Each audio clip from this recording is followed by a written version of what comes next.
Hello दोस्तों, नमस्कार। स्वागत है आपका सक्सेस इन हिंदी अकेडमी। देखिए दोस्तों, आज हम चर्चा करेंगे हरियाणा जो असिस्टेंट प्रोफेसर की भर्ती निकली है उसके एग्ज़ाम पैटर्न और सिलेबस की। आप सबके कमेंट आ रहे थे कि मैम सिलेबस बता दीजिए ताकि हम तैयारी शुरू कर दें। तो आगे बढ़ने से पहले अगर आप पहली बार चैनल पर आए तो चैनल को सब्सक्राइब कर लें, घंटे वाले निशान को दबा दें और अपने दोस्तों तक शेयर भी अवश्य कर देना। तो एग्ज़ाम पैटर्न बताने से पहले हम थोड़ी जो ज़रूरी बातें हैं वो भी हम डिस्कस करेंगे। वैसे तो देख लिया होगा आपने, लेकिन फिर भी एक बार देख लेते हैं। तो इस बात का विशेष ध्यान रखें कि 7/8/2024 से लेकर 27/8/2024 तक ये फॉर्म भरे जाएंगे, यानी लगभग आपके पास 20 दिन बचे हैं। ठीक है, 20 दिन तक इसमें अवेलेबल की पहले ही फॉर्म भरने की कोशिश करें कि और 27 को आपको ध्यान रखना है। ये नहीं कि मतलब कि जैसे आप सोचते हो कि रात 12 बजे तक फॉर्म भरे जाते हैं, ये यहाँ स्पष्ट लिखा हुआ है कि शाम 5 बजे तक आप फॉर्म भर सकते हो, उसके बाद आपका फॉर्म नहीं भरा जाएगा। ठीक, क्लोजिंग डेट देखो 27/8/2024 टिल 5 PM लिखा हुआ है। ठीक से ये देख लेना। आगे बढ़ते हैं। ये आपकी वैकेंसी हैं सब्जेक्ट वाइज, सबने चेक कर ली होगी। इसके बाद जो ज़रूरी बातें हैं वो देख लेते हैं। ये बात है कि मास्टर डिग्री में आपके 55% मार्क्स होने चाहिए, लेकिन जो PhD है, MPhil है और जैसे SC BC कैटेगरी है उनको 5 साल की छूट दी गई है।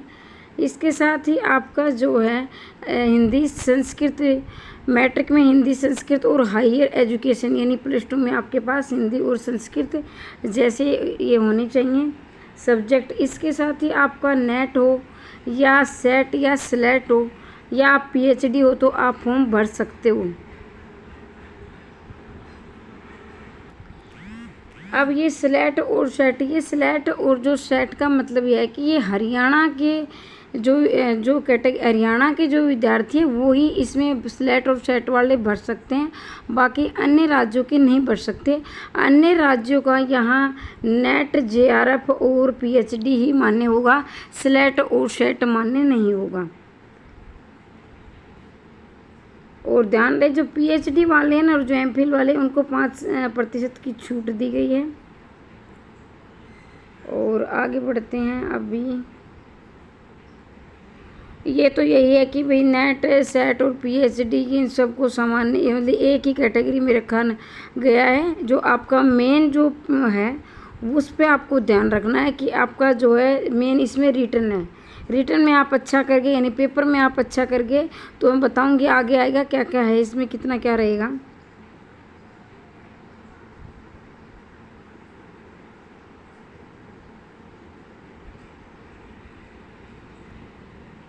एक बार मैं थोड़ा सा इसको जूम कर लेती हूँ। जैसे कि आपके एक मिनट,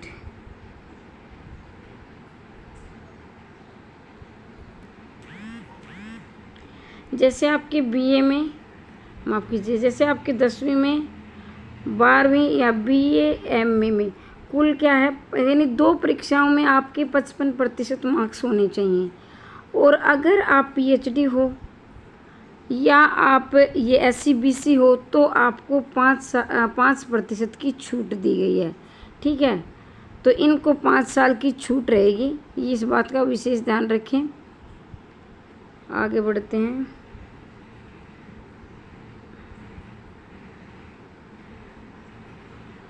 देखो यहाँ लिखा हुआ है कि जो आपकी जैसे MA MSc ये इसमें 50% ये यानी कहने का आप रहिए कि ये जो 10वीं से लेके +2 तक आपके 55% हैं, लेकिन PhD और जो बाकी हैं उनको इसमें 5 साल की छूट है।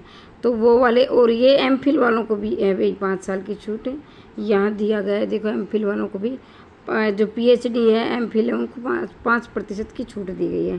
ठीक है, तो मेन बात यही है कि जो गुड एकेडमिक के जो रोल है वो जो पहले के विद्यार्थी हैं उनके पास काफ़ी उनके साथ समस्या आती है, क्योंकि उस समय नंबर कम ही आते थे। आजकल तो ग्रेड सिस्टम है, अच्छे नंबर आ जाते हैं। अब मैं एग्ज़ाम पैटर्न की बात करती हूँ क्योंकि मेन उद्देश्य हमारा यही है, बाकी तो आप देख चुके होंगे। तो देखिए इसमें हम देखेंगे स्क्रीनिंग टेस्ट यानी जो आपका ऑब्जेक्टिव पेपर होगा उसमें आपका 100 नंबर का होगा, 2 घंटे का आपको टाइम दिया गया है। और इसमें जो विशेष ध्यान रखने वाली बातें क्या है, इसमें दो प्रकार की नेगेटिव मार्किंग बताई जा रही है। लेकिन आप है ना कंफ्यूज ना हो, भाई दो नेगेटिव मार्किंग क्या हो गई, डरने वाली कोई बात नहीं है कि सामान्य सी बात है। लेकिन ये सामान्य सी बात बहुत बड़ी हो सकती है अगर आपने लापरवाही की तो। लेकिन छोटी सी बात समझने की है, जैसे नेगेटिव मार्किंग है 1/4 की, यानी आपके 4 क्वेश्चन गलत हो गए तो आपका मतलब कि आपके 1/4 एक क्वेश्चन यानी 1 नंबर आपका कट जाएगा। 4 क्वेश्चन गलत होने पर 1 नंबर आपका कटेगा, ठीक है। तो इसमें आपको ध्यान रखना है, इसमें ये ध्यान रखना है जो क्वेश्चन आपको नहीं आ रहा है, नेगेटिव मार्किंग से बचने के लिए हम वो प्रश्न नहीं करते हैं कि जो हमें नहीं आते हैं। लेकिन आपको क्या करना है, यहाँ 5 आपको ऑप्शन मिलेंगे, पहले तो 4 मिलते थे लेकिन हरियाणा में अब 5 मिलते हैं, ABCDE। तो ई वाला वो कॉलम होता है जो आपको नहीं आता है, यानी क्वेश्चन हम नहीं आ रहा मतलब नहीं करना चाहते हैं। तो ऐसे लगातार आपने 10 क्वेश्चन छोड़ दिए तो आपका डिसक्वालीफाइड माना जाएगा, ये लिख रखा है डिसक्वालीफाइड माना जाएगा। मेन बात ये है। तो आपको कॉलम खाली नहीं छोड़ना है, जो प्रश्न आपको नहीं आ रहा है, जब आपको लग रहा है कि जैसे थोड़ा सा सोचने का, जिस थोड़ा सा सोचने के बाद मैं कर लूँगा या कर लूँगी, तो आपको ऐसा करना है जैसे पेपर में 10 मिनट बचते हैं तो वो कॉलम ज़रूर फिल कर दें जो आपने खाली छोड़ रखे हैं। कौन सा कर दें, ई वाला, अगर आप प्रश्न आपको नहीं आ रहा है। विशेष ध्यान रखिए। वैसे तो यही बात है कि आपको 10 क्वेश्चन लगातार खाली नहीं छोड़ने हैं, कोशिश तो यही करनी है कि कोई भी कॉलम आपको खाली नहीं छोड़ना, सारे भरने हैं। अब आप कहोगे कि मैम तो जो नहीं आ रहा है, वैसे आप PhD वाले बहुत हाई एजुकेशन समझाने की इतनी आवश्यकता नहीं समझ गए होंगे। तो ये है। अब आपका क्या है, देखो जो आपकी जो लैंग्वेज होगी, जो बॉटनी, इधर वाले जो सारे सब्जेक्ट हैं ये केवल आपको इंग्लिश में मिलेंगे, ठीक है। ये ऊपर वाले बॉटनी है, कंप्यूटर साइंस है, डिफेंस स्टडी, इन्वायरमेंटल साइंस है, केमिस्ट्री है, होम साइंस है, मैथमेटिक्स है, फिजिक्स एंड जूलॉजी, तो ये आपको केवल इंग्लिश लैंग्वेज में मिलेंगे। बाकी ये आपको बाई लैंग्वेज में मिलेंगे, यानी दोनों भाषाओं में मिलेंगे। और जो आपकी जो ये मेन लैंग्वेज है, यानी आप हिंदी लगा लिए, इंग्लिश, संस्कृत, पंजाबी, तो ये आपको सिर्फ अपनी ही भाषा में मिलेंगे, दूसरी भाषाओं में पेपर इनका नहीं मिलेगा, ठीक है। ये भी इस बात का भी ध्यान रखेंगे। अब आपको 25% यानी कट ऑफ मार्क्स में आपको जो पहला पेपर है, जो आपका ऑब्जेक्टिव पेपर है, यानी जो आपका स्क्रीनिंग, ये कहना चाहिए ऑब्जेक्टिव, देखो यहाँ लिख रखा है स्क्रीनिंग टेस्ट, यानी जो आपका स्क्रीनिंग टेस्ट है उसमें आपके 25% माफ़ कीजिए 25% मार्क्स होने चाहिए, तभी आप दूसरे पेपर में बैठ पाओगे। यानी 25% मार्क्स लेने ज़रूरी है। 100 नंबर का पेपर होगा, यानी 100 में से आपको 25 नंबर लाने ज़रूरी है। और इसमें क्या होगा, नेगेटिव मार्किंग के बाद और 2 घंटे का समय का भी ध्यान रखेंगे, ये तो वहाँ आपको पता चल जाएगा। अब हम यहाँ मेन बात जो करें कि तैयारी शुरू कैसे करनी है, तो यहाँ आप देखेंगे दूसरा आपका पेपर है सब्जेक्ट नॉलेज टेस्ट। तो इसमें आप ध्यान रखेंगे 3 घंटे का समय है और टोटल मार्क्स आपके 150 होंगे, यानी 150 नंबर होंगे। फिर वही ये लैंग्वेज वाले देख लेना, ठीक है। ये वाले एक ही लैंग्वेज में मिलेंगे, इंग्लिश में। दूसरे हैं जो दोनों लैंग्वेज, यानी दोनों भाषा में, हिंदी और इंग्लिश में। और तीसरी हैं जो भी संस्कृत वाले हैं, हिंदी वाले हैं, इंग्लिश वाले हैं, पंजाबी वाले, इनकी अपनी ही भाषा होगी। तो इसमें आपको भी ध्यान रखना है, इसमें आपके 35% मार्क्स होने चाहिए। यानी वहाँ आप क्या कर रहे थे, 100 में से 25 नंबर लाने जरूरी थे, या आपको 35%, वहाँ 25 यहाँ 35। तो ये तो सिर्फ है ना, मतलब कि 35% का तो आप ध्यान रखें, ये सिर्फ यहाँ लिखा है कि 35% लाकर आप इंटरव्यू, ये तो कम से कम है। मतलब जो ऐसा है कि जो विद्यार्थी, यानी सीटें ज़्यादा हैं और विद्यार्थी नहीं मिल रहे, उनके लिए है भाई। ये कहीं आप सोचो 35% आ गए और हम इंटरव्यू में बैठ जाएंगे, उनके लिए नहीं है। जिनकी क्या है, जिनके विद्यार्थी ज़्यादा हैं, ये इस बात का विशेष ध्यान रखिए। कहीं आप सोचो 35% तो हम ले लेंगे, जिनकी वैकेंसी कम है, मतलब वैकेंसी ज़्यादा है और विद्यार्थी कम है, विद्यार्थी कम मिल रहे हैं, तो उनके लिए अभी 35% आ गए तो आप इंटरव्यू दे पाओगे ये। लेकिन जिनकी वैकेंसी कम है और विद्यार्थी ज़्यादा है, तो उनके लिए आपको मेरिट में आना पड़ेगा। इस बात का विशेष ध्यान रखें। आप फिर 35% को भूल जाना। 35% जैसे इंग्लिश वाले हैं, उनकी क्या है 613 वैकेंसी है। और उनमें क्या है ये हो सकता है क्योंकि उनकी वैकेंसी ज़्यादा है, विद्यार्थी चाहे कम मिल सकते हैं, तो इसलिए उनके ऊपर ये लागू होता है। बाकी कुछ विषय ऐसी हैं जिनकी वैकेंसियाँ कम है, विद्यार्थी ज़्यादा है, तो उनको मेरिट में आना पड़ेगा। ये आप 35% भूल जाना, ठीक है। अब क्या है क्राइटेरिया, अब की बार मुझे ये ज़रूर पसंद आया कि पहले क्या होता पीएचडी के अलग नंबर मिल रहे थे, कहीं मतलब बहुत सारे नंबर ये हो गए थे, तो ताकि जैसे जो नेट वाले थे वो पिछड़ जाते थे। लेकिन अब की बार हरियाणा सरकार ने ये एक अच्छी बात की है, जो अपने बाकी की ज़िंदगी में अच्छा नहीं कर पाए, यानी अच्छे नंबर नहीं ले पाए, और उस समय ऐसा ही होता था कि पहले नंबर नहीं आते थे, जो अभी जो नए विद्यार्थी आए हैं उनके नंबर भर भर के आ रहे हैं। ये नहीं कि उनके मतलब कि नॉलेज में कमी है और इनकी नॉलेज ज़्यादा है, ऐसा नहीं है। उस समय नंबर ही कम आते थे, तो ये बहुत अच्छा काम किया है। अब ये पूरी सफलता आपके रिटर्न पर कर दिया है। रिटर्न के जो भी आप जो आप अच्छा कर पाओगे वो आपका देखा जाएगा, न कि आपका वो हाँ मतलब क्राइटेरिया तो है, लेकिन आपने यदि आपका फॉर्म भरा गया और आपने अच्छा पेपर दिया तो निश्चित ही आप अपना सपना साकार कर लोगे। तो यहाँ देखेंगे वेटेज दिया गया सब्जेक्ट नॉलेज टेस्ट का विल बी 87.5, यानी 87.5 आपको रिटर्न में लाने होंगे।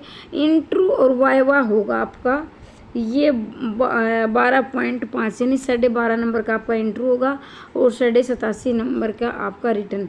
तो ये आप मेन सफलता आपकी इस अगर आपका फॉर्म भरा गया, आप योग्य हो, तो मेन सफलता आपकी इन दोनों पर निर्भर करती है, और ज़्यादातर तो आपकी रिटर्न पे ही निर्भर करती है, 90%, ठीक है। अब आपके मन में ये सैलरी तो आपको पता है भारी भरकम मिलती है, असिस्टेंट प्रोफेसर वालों की ये सैलरी है, ठीक है। 5 साल की छूट दी गई है। अब की बार इसलिए दी गई क्योंकि काफ़ी लगभग 7-8 साल के बाद ये भर्ती आई है, तो इसलिए शेड्यूल कास्ट को तो होती है, बैकवर्ड क्लास यानी जो मतलब कि बीसी है, इसके साथ ही जो भाई विडो हैं उनको भी, और जो मिलिट्री पर्सनल उनको भी। तो ये सारे 5 उम्र के इतनी दिक्कत नहीं आएगी। 5 साल की आपको छूट दी गई है। अनमेरिड वुमेन है, तो अनमेरिड तो इतनी उम्र तक कोई रहेगा नहीं, तो हो सकता है कोई रेयर मिल जाए, तो उनके लिए ये है। अब ये तो आपने देख लिया, मतलब जो आपको ऐसे तो बहुत बड़ा ये नोटिस है, जो मेन जानकारी है वो आपने देख ली होगी। अब कुछ इसमें जानने का है नहीं। और फीस भी आप देख सकते हैं, मैं फ़ीस पर भी बता देती हूँ। जैसे मेल हैं, जो जनरल है या बीसी वाले हैं, यानी मेल की 1000 रुपये फ़ीस है मेल की। फीमेल की फ़ीस इतना याद रखने, मेल है उसका 1000 रुपये, और जो फीमेल है तो उनकी देखो यहाँ दिखे मेल एंड फीमेल। जो एससी के जो है उनकी मेल और फीमेल की दोनों की 250 रुपये होगी, मेल एंड फीमेल की, ठीक है। लेकिन यहाँ जनरल का मेल है और इसका है बीसी का मेल है, तो उसकी है 1000 रुपये, ठीक है। यहाँ सिर्फ एससी को छोड़ दिया गया है, और सन ऑफ एक्स सर्विसमैन, ठीक है, ये बात भी है। तो मतलब कहने का मतलब ये है कि एससी मेल को छोड़कर बाकी बीसी मेल है या और जनरल के मेल हैं तो उनकी तो 1000 रुपये होगी। बाकी जो जनरल की महिलाएं हैं ये जो बाकी और तो उसकी है 250 रुपये। और इसमें जो है मतलब कि जो मेल है एससी, ये इतना याद रखें, जो एससी के मेल हैं उनकी 250 रुपये, बाकी की सब मेल की इतनी 1000 रुपये, बाकी फीमेल की सबकी 250 रुपये है, ठीक है।